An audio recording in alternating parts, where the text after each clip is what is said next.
বানাবো আলু সেদ্ধ দিয়ে কাটলেট।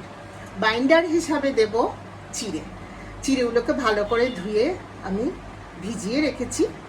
10 মিনিট মতন ভেজাতে হবে, একটু মোটা চিড়েটা।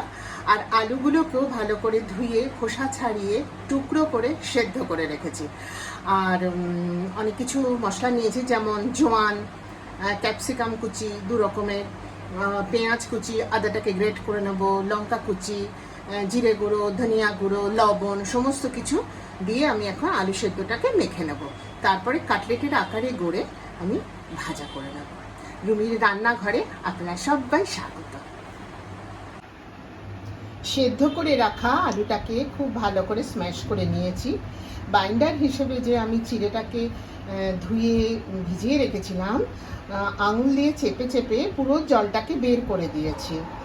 দিয়ে খুব ভালো করে আলুর সাথে মেখে নিয়েছি। সঙ্গে ওই মশলাগুলো, পেঁয়াজ কুচি, লাল সবুজ ক্যাপসিকাম কুচি, জিরে গুঁড়ো, ধনিয়া গুঁড়ো, জোয়ান, পেঁয়াজ কুচি, সমস্ত কিছু দিয়ে অনেকটা সময় ধরে ভালো করে আমি মেখে নিয়েছি। এবারে আমি হাতের পাতায় তেল মেখে নেব, নিয়ে কাটলেট যেরকম আকার হয় ওইভাবে বানিয়ে নেব। আমি 2 হাতের পাতায় তেল মাখিয়ে নিলাম। যে সাদা তেলটা রান্না করব ওই তেলটাই মাখিয়ে নিলাম। এবারে এইরকম এই মণ্ড থেকে নিয়ে কাটলেটের আকারে গড়ে নেব। এই একটা বানালাম, আরও একটা বানাচ্ছি। এইরকম হাতে নিলাম, নিয়ে গোল গোল করে চ্যাপটা করে কাটলেটের আকারে, খুব ভারী করছি না, আবার একদম পাতলা ফিলফিলেও করছি না, যেমন কাটলেট হয় আর কি, সেই রকম করে এই দ্বিতীয় নাম্বার করলাম। এরকম করে সব কটাকে আমি বানিয়ে নেব।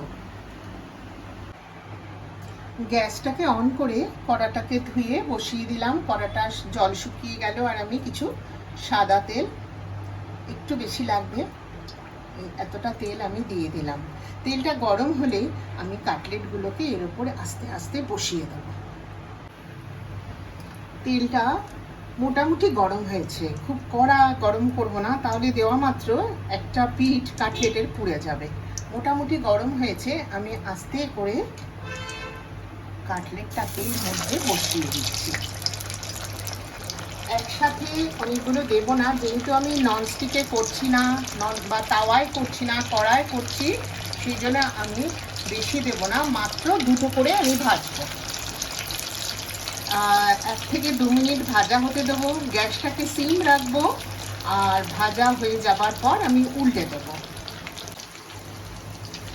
2 থেকে 3 মিনিট অপেক্ষা করলাম, তারপরে আবার এসে খুব সাবধানে খুন্তি করে এইভাবে আমি উল্টে দিলাম। হালকা ব্রাউন হয়েছে, এদিকটা ভাজা হয়ে গেলে আরেকবার আমি উল্টে দেব।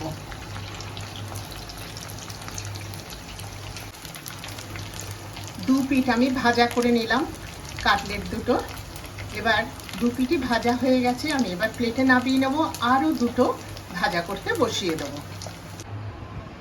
কাটলেটগুলোকে সব মচমচে করে ভেজে নামিয়ে নিলাম। সঙ্গে একটু টমেটো সস দিলাম, খেতে আরও বেশি ভালো লাগবে। টমেটো সস ছাড়াও খুবই ভালো লাগে, সস দিলে আরও ভালো লাগবে। হালকা ঠান্ডা হয়েছে, হালকা গরম আছে। একটা আমি তুলে নিয়ে এই রকম ভেঙে ভেতরটা দেখাচ্ছি, একদম ক্রিস্পি, মনে হচ্ছে ফিশ কাটলেট। খুব সুন্দর খেতে, গন্ধ ভীষণ সুন্দর বেরোয়। একটু সসে ডুবিয়েও খাওয়া যেতে পারে, আরও অনেক বেশি ভালো লাগবে। প্লিজ সাবস্ক্রাইব করে দেবেন, লাইক দেবেন, শেয়ার করবেন। শিগগিরই আবার আসছি অন্য কোনো রেসিপি নিয়ে। অনেক অনেক ভালোবাসা আর নমস্কার জানবেন।